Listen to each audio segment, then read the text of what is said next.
Hi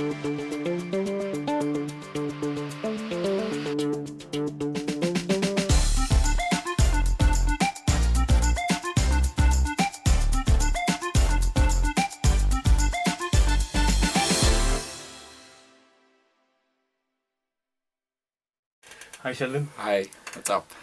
Welcome to Sudeep. Sudeep Audio's channel. Oh, my pleasure to be here. We've been trying to get you for the last 2-3 years. Oh shucks, that long. All right. And you've changed your looks also in the meanwhile. Yeah, good thing. So we got me at the right time, I think. Great. Yeah. Sheldon, the format of our channel is basically where the artist introduces his kind of childhood and upbringing. Okay. Musical related. So if you could share with the viewers about how you became a musician in the first place, and then we'll come to the instrument that you play, which is the bass guitar. Cool. So if you could please run us through your journey. Wow. So I mean, my dad played guitar and used to sing, and Professionally? Or? he didn't do it professionally. I mean, back in his younger days, he had a band and they did it professionally. He used to make guitars also. So I was always very attracted to the guitar and the way he used to sing and play at home. So that was something which always caught my ear as a child, as a kid, and I would always tell him like I want to learn. So I did learn the guitar from him. He used to have this really big 12-string Fender guitar, and I was just 10 years old at the time. So I mean, it was too big for me, and I used to struggle. And that was 12 strings, so I'm trying to hold two strings and learn chords. So that made it even harder. What did you play? So, as a kid, what kind of songs? it was just I was very like influenced by what he used to play. So whatever songs he would pick up and play, I just wanted to learn to play. Was so it Bollywood? Or? No, it was completely. He used to listen to music like the Beatles, Rolling Stones, Paul Simon, all that kind of music. A lot of different types of, I would say, Western music mainly. He did listen to a lot of Indian music as well, but what he would play and sing was mainly Western. So yeah, so I would listen to that and I would be like, I want to play this as well. So he got me a smaller guitar, which is a 6-string, and then I would learn a few chords. It took me a long time to get a sound, So. But this was a hobby, right? I mean, it was not. Yeah. I was in school. I was 10 years old. I was in school, and it's just something that I liked. I love the sound of it, so I wanted to learn it. Right. So I just started playing guitar like that, and then when I heard the first chord, it was like, wow, it's like I achieved something. It was something so amazing just to hear one chord, and and I took part in some competitions in school. Like it took me about 6 months, I guess, to learn guitar. Okay. When I got the first chord, then it didn't take me much time to learn the rest actually. So I think the first song I ever learned was called "House of the Rising Sun." It's a country song, and I learned to play it and sing it. So I did that at a competition. I think I came second place or something like that. Yeah. But then it started. It just something that I used to do with my education, and I think later on he was like, you've heard of the bass, what bass is like, and I'm like, oh, what is that, and so I said, okay, show me, and then he would play bass lines on the guitar, and said, this is what a bass line sounds like, and I'm like, okay, that's cool. It's like a like a riff, but he's playing it on the guitar, so I'm still not getting it, getting as to what it sounds like, and it took me a while to understand. But I was like, yeah, that's cool, because that's like you can play this cool riff on top of the music, So I started to do that, but I was playing that and I was playing guitar. So then eventually, after a while, I mean, he got me an electric guitar, and he brought it because he wanted to play it, and I was like, okay, wow, And then when you plug it in, then you hear the sound very differently, and then the sound of the top, lower strings and the way the guitar sounds, and then you hear the bass notes much more clearer. That's still not a bass, but you just could hear those bass riffs much cleaner and clearer on whatever he played. So that was really cool, and I'm like, wow, man, this is fun, and it got, so the bass sound thing happened more with electric guitar, which eventually after a while, I think maybe a couple of years down the line, I think I got a smaller bass, like maybe like a piccolo, you could say. Not exactly a piccolo, but a little smaller in size. So it was a second-hand guitar, uh, not even I think not even a branded one, but it was enough. It was enough. And so when he put it in my hands, and a very close friend, that's Cliffy. Everyone knows Cliffy in Bombay, a very dear friend and great musician. He was responsible for this instrument, and I took it and I just started playing it. He was like, "Wow, that's coming very naturally to you." So I was like, "Yeah," because I mean, I've been playing little guitar and I've been playing bass lines on the guitar. Yeah, it took me a bit to get used to the string spacing because now that's very different as an instrument. The bass is very different from a guitar. The strings are wider apart. It's just 4 strings. Did that occur to you as a child that why four? Is there some problem with the guitar? Are strings missing? Um, I kind of when I asked the questions about bass, I mean, my dad had showed me what the bass looks like, and there was to be a lot of shows coming on DD Metro. There was to be this John Filter, if I'm not mistaken, and it was like a club that they used to show a lot of Western music. So that's the first time I'd actually seen a lot of like Western music on television, and it had great musicians like Marcus Miller and all these guys playing. So that you would point out like that's a bass, that's what a bass looks like, and. Also, I would get exposed to just looking at instruments from actually weddings because that's the most common thing, and being a Catholic family also, you tend to attend a lot of weddings that had bands play. You had Western bands play for the evening, for the reception. So watching them, and then that's what a bass guitar looks like, that's what drums looks like, that's what guitar looks like. So you're just watching, and then when you see, oh wow, that instrument's big and that's what it sounds like, and you're listening to it on a PA now. It's all different. Right. So I had a vibe of what it is. So when I got one, somehow naturally I kind of just gelled with it and got I got kind of comfortable pretty fast. So, but I mean, even after I played that instrument, I still played guitar. I still loved guitar, and I still played guitar and in school and college. And I played bass on the side also. So both kind of simultaneously moved forward with me. And as time went by, maybe the bass stuck more with me, and I just felt like more connected to that instrument. And I always felt like I could hear bass lines more in the music, or I could, I always felt like that's the most important part of the song. Like, I mean, you take out the bass line and the whole song's falling apart, And so I got very attracted to that kind of music and that sound. So, and then my dad brought home a tape by Weather Report, which was Jaco Pastorius. And, the first song that came on was Teen Town. And when I heard the bass come on like that, and that's on a cassette, the cassettes have a different tonality totally. So when it came on and I heard the bass, I was like, man, that is incredible.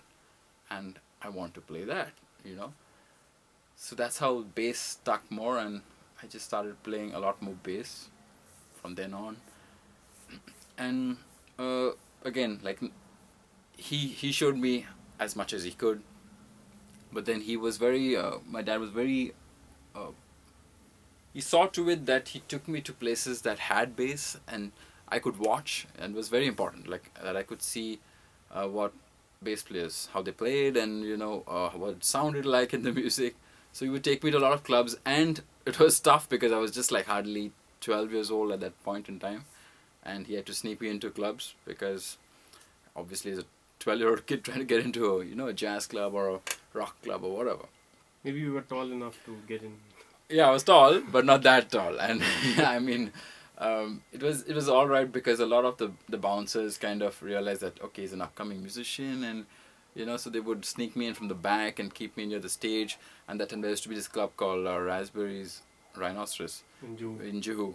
So that was like a music haven, I think, at a point in time. It was like a mecca of a lot of musicians at that point in time, because I met a lot of musicians over there.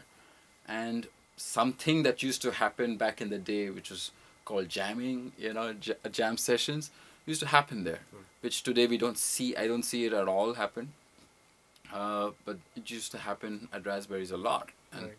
that's where I met a lot of great musicians, and you just get on stage, you have no idea what's going to happen, you don't know what's going to be played, the instrument is given to you, or you Right. get your own instrument and you come on stage and you gotta play, and sometimes there are 5 people, sometimes there are 200 people, it varies, but Right. I mean, somehow I was always excited to play.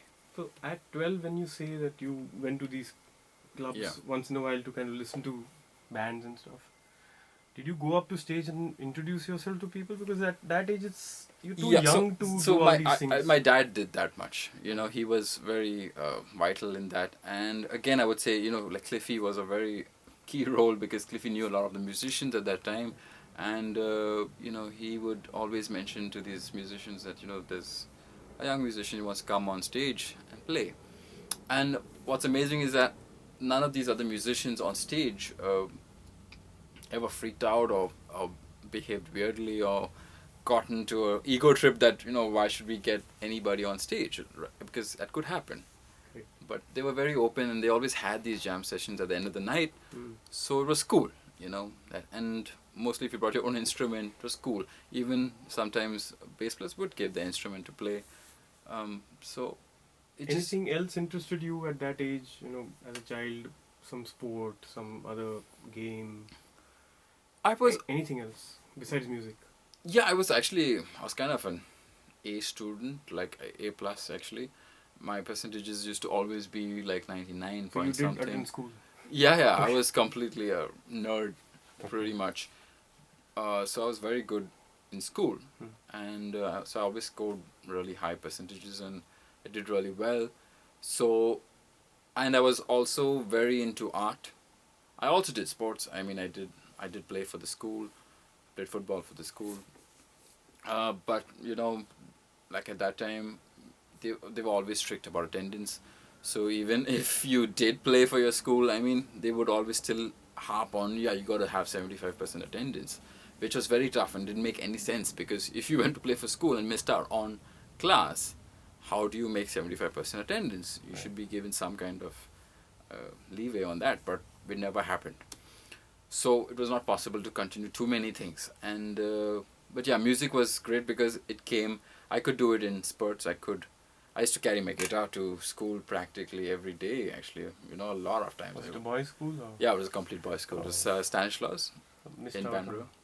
A lot of things, I guess. No, it was fun. It's great being in a boys' school. I think you develop a different characteristic and culture, and you get more rounded to understanding a different side of things in a very different way, and it was cool. I mean, because when you get into college, okay, yeah, it's now you're getting completely introduced to the other side, and that's all right, but we had a lot of fun, like in boys' school. I mean, it's a lot of fun, and it was amazing because I was a good student and I liked to play guitar.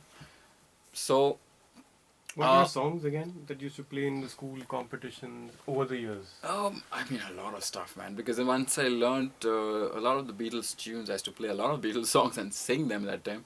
And whatever songs, I mean, then the pop culture of like Bryan Adams, and I would love Sting. Sting was one of my favorites, an all-time favorite, Not so much Hindi film music. Not really, because I mean, guitar is a predominantly Western instrument, so I mean, it never occurred to us to play any kind of Hindi music. And because coming up in a family that played a lot of Western music at home, it was natural for me to play English music. Right. And also I was in a Jesuit school, so you're speaking English, it's just naturally It's a culture around. Yeah, it's just a culture around to study more and sing more English Western music. So at what age did you start playing commercially, and what was your first commercial project? How did that happen? At 12, I did play with a lot of bands. I used to just go and jam. So I did play with a lot of bands that used to play around the city. Bass guitar? Or? Yeah, bass guitar. So I would go around and just jam You or could play read small. notations? Not at that time. So just mainly by ear. And there was this guitar player called Michael Godino. He heard me once at Raspberries itself, And he said, you know, I spoke to a great musician and he wants to meet you. And I'm like, who, you know? He said, his name is Louis Banks. I was like, okay, that's a little too much. So, but he's like, no, no, he's really cool. And I told him that I was 13 at that point. And he said, he wants to meet you.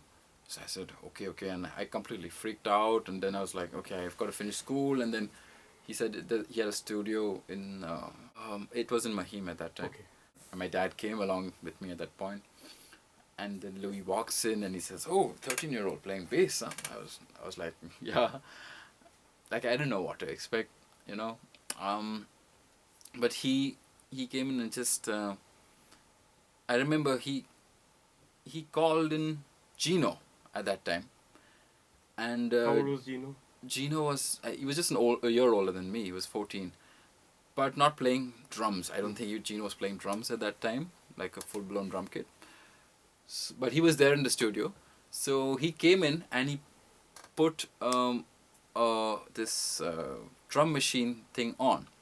I don't know if it was Gino that time, but I remember Gino being there at some point. But he puts his drum machine on and says, just play, you know. So this groove comes on and, you know, I got to just groove it out. So I'm just like playing and I don't know what I'm playing. And I'm like, okay, like, let me just play, you know, whatever it is. Were you nervous? Of course. I mean, you're a great musician who's... he was really, really, I mean, supportive, and he was calm and peaceful, and he had no judgment whatsoever. So he just heard you. You know, he was just there to listen to me, and I played, and then he was like, yeah, you know, you got the groove and you keep up with the rhythm. You're raw for sure, you know, but yeah, there's something, you know, and so then he took out some charts and put them out and said, okay, let's play these tunes. And that's the first time I was ever exposed to what music notation looks like. And I was like, what is this? I can't even, it's just gibberish. It's like, you know, you might as well have drawn something on a piece of paper and given it to me. It's like Arabic. Yes, completely. It's just, I didn't know what it was. And he was trying to explain, and he played it for me and explained it a little bit, but it was a bit too much, you know, and I realized that there's another whole side to this music, and besides just playing it is this thing called theory, and there's a way to read what we play. I was completely lost. And he explained, and he said, okay, this is what I'm playing. I could follow it because my ear was on it, right? So I'm listening to it and I'm saying, okay, you know, I can't read this, but he's showing me what to play. So I would pick it up from what he's playing, and I would watch his left hand. And Louis has a very strong left hand playing bass lines. So I actually just listened to what he was playing and I started to copy it. And that's how I kept up with it, you know. And I was familiar with like blues form. So when he was playing the blues also, I knew what the blues form was. And that was not alien to me. So when he was following the blues pattern, I said, oh, I know this, you know. So I understood that. So then that plus what extra chords that were probably in the song, then I understood, oh, these are the extra changes. And then I could read it out a little better. I knew, okay, so this is what it meant. But nonetheless, he sent me home with those charts and said, come back and learn these songs and come back. But it was still like, I mean, it's like you said, Arabic to me. So I'm like, even when I came back the next day, I was still like, I don't know, I can't read it, you know. But he was really patient. And he gave me great advice. He gave me a great book on scales and, you know, how to even read music. So it had a kind of introduction to it. So that helped me a lot. So then when I sat with that and I started to read that and understand how things were written, then I could make more sense of what he had given me. And, you know... This was the first time you went to a This studio? was the first time I went to a studio and first time I went to meet Louis. But there was no commercial recording that happened? There was no commercial recording with him. At that time? Yeah, at that time. When I was 13, I did record with a lot of other people, but of course, I mean, it didn't require me to read any music, so it was alright. I mean, and a few people had called me in, and that was the first time I played, like you could say, you know, Hindi music, you know. But when people, I don't know why people always have this, like people look at it as English music, Hindi music, but if you look at it as music, I mean, the chords are the same whether you sing Hindi on top of it, or you sing English on top of it, or you sing Arabic on top of it. The chords are the same. A C major is a C major, right? So I mean, so it's not so difficult to understand that. So I mean, it didn't matter what the lyrics were or what the music was on top, as long as I knew the chords and what I had to play in the groove, it worked for me. So yeah, and that time, I mean, most sessions I played for free, or played for like really small amounts. Like, What, you I got a mean, chocolate like at the end of... no, like I mean, like 200 rupees. Okay. Like that was the kind of. But didn't they find it odd that they're seeing a 13, 14-year-old coming to a recording and playing bass, which is an important instrument? Yeah, So- yeah, it is. It is, and also, I mean, a lot of people love cashing in on a novelty. I would be very honest. Like, I mean, it was a big thing that, oh, this 13-year-old bass player, he's playing different, and you should try him out. So that worked also for me. But you were obviously okay with, and your parents were also fine with you. Yeah, my folks were really supportive about my music, as long as I studied, did my education the way it needed to be done.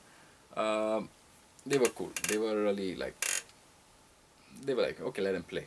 So I would come back from exams, in fact, and just sit and play a little guitar. So what kind of friends did you have as a child, in terms of, because you were so much into music at such a young age, started playing even commercially, learning, Yeah. along with school. What kind of friends did you have? Musician friends? No, I mean, I just normal... have all normal friends. I mean, uh, all sorts. Like. Because what many parents think is, if like Sheldon became a musician because he had so and so kind of friends. Maybe not, but like, I mean, that's not really. You didn't have a music. You didn't Not hang out necessarily. In fact, I was the one who kind of sort of created a music circuit in my school, where I, because I was good at what I did in my school, and since I played an instrument, there was a little bit of an advantage, where the teachers were like, okay, this guy is always in the first three ranks, so they never got on my trip if I wanted to play music, or I wanted to go and take part in any competition, or I wanted to take part in any drama, anything that I wanted to do. They were very happy because they knew that I was anyways doing what I needed to do, and this was some extracurricular activity that was also great, and they were also supportive of that. Now, they were not very supportive maybe of the students that were not doing too well. So then this extracurricular activity became a kind of an obstacle, rather, because they were not completing their education correctly, or they were failing at things. So then this was like a distraction. That's what happens. Now I said, no, I mean, but he's talented. Like, he should be singing, he should be playing guitar, he should be playing drums, whatever. So I would pick a few friends like that who loved music, and they would all sit with me, and we would jam and just play and write tunes, and any type of school annual day function or anything like that, I would just put this together and say that, we're going to play, we want to play, just give us 10 minutes. And when we used to play, and when the teachers or the principal actually heard these students, they were like, these guys are talented, so there was a newborn respect that actually kind of built up from the education department towards the students. Now, when the respect built for the students, those students felt better about themselves. When they felt better about themselves, they got better grades. You know what I'm saying? So that's an amazing thing that happens, like, which maybe they were not feeling good about themselves, and they always felt that they were failing and they're not good at anything. So their grades just kept dropping. But no, now suddenly, when they became a little more popular, and everyone's giving them a little more respect, and they're a little more famous, and when they walk in, and all even the students are like cheering them up, they felt more encouraged to even study. So it's like, in a way, you helped open up the gates of a dam in their mind. Exactly. Yeah, and everyone did energy flow. fantastically. I mean, everyone did really great. Everyone passed out. Guys who had failed twice and were really on the, Wow. because you failed 3 times and you could even get suspended from school. So I mean, they So you did. started this movement kind of a thing. Yeah, and not like a, I didn't think about it. I just felt like, yeah, I mean, they're talented. I mean, they should be playing. I mean, so, and I also stress that, we'll play. You just guys just like, you go study and we'll play. And I kept a schedule like that we play from so and so time. So they did that, and it worked for them, and they all passed out, did great. On the other hand, my grades started to drop actually, because what happened was, um, playing music also then became a little more like, I remember when I was about 14, I actually did a few gigs with Colonel Cousins, so they took me, and I met Leslie Lewis and Hariharan, and they also were like, okay, let's see what this guy's got, and that's when I started actually doing gigs with them. And yeah, it became very tough. I had to like make it to school, and sometimes I would not make it to school, and attendance went down, and it Did you became play on tough. their album?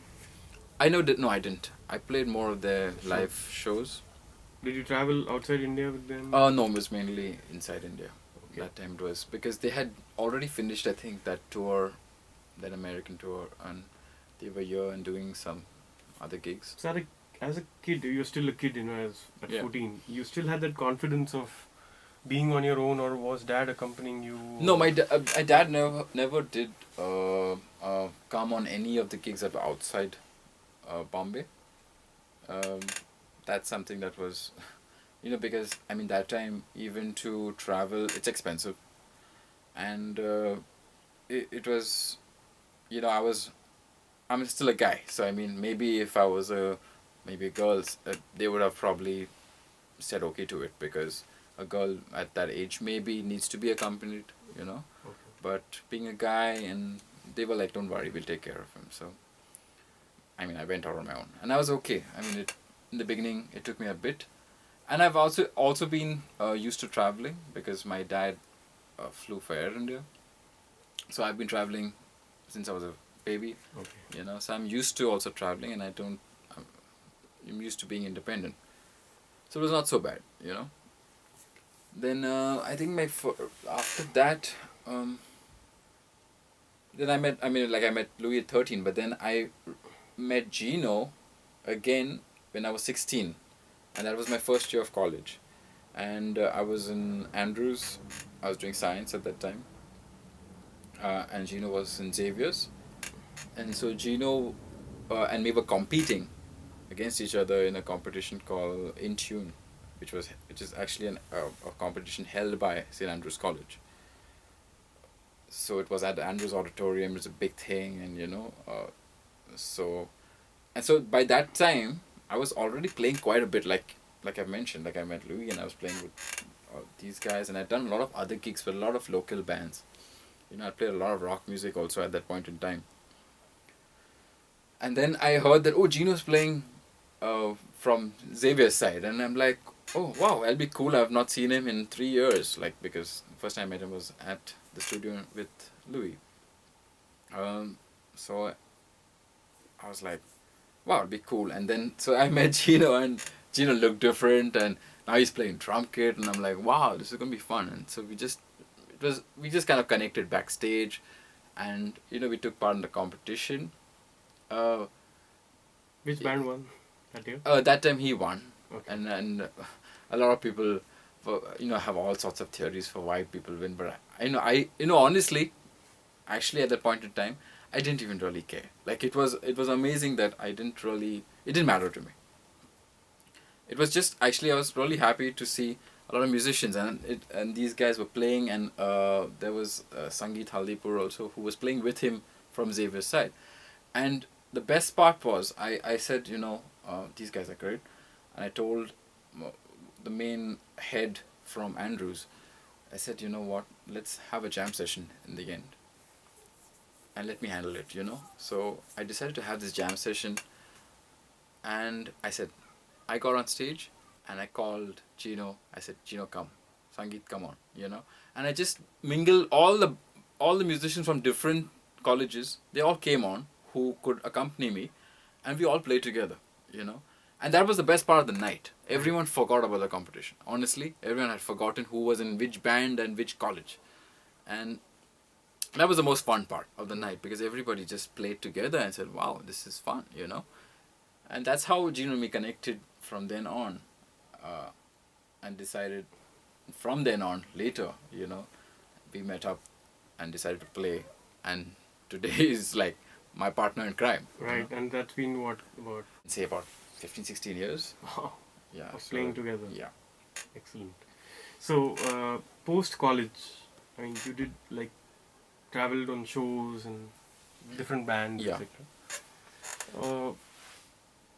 You get, approached by audiences once the show is over, and I'm sure some of them even want to know, or they're curious. Maybe even your neighbors, for all you know. Correct. That, oh, this is a different guitar, and in Yeah. India, I'm saying, Yeah. like, people are not really exposed to so many instruments. Correct. Like they'll say bass, which is like bass. They'll Yeah. also say bass guitar and stuff. Yeah.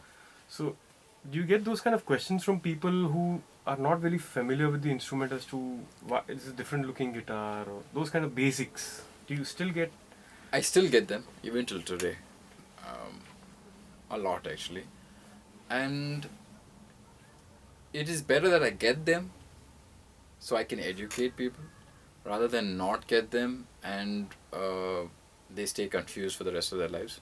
So I enjoy that question. It's fine, you know. Right. I don't mind people coming and asking me what is this instrument, because it's okay. You know, at least that way you want to be educated about it, and that's the great part about it. Because a lot of people think it's a guitar, but it's not. You know, it has a different technicality to it. It's played differently. It has different expertise that go into that instrument. And probably, you know, if you think it's guitar, then, you know, you compare it to a guitar player, and you, like, a layman might think, then why is he not playing chords, or why doesn't it not sound so like you know, like for some people it's a guitar is more melodic maybe.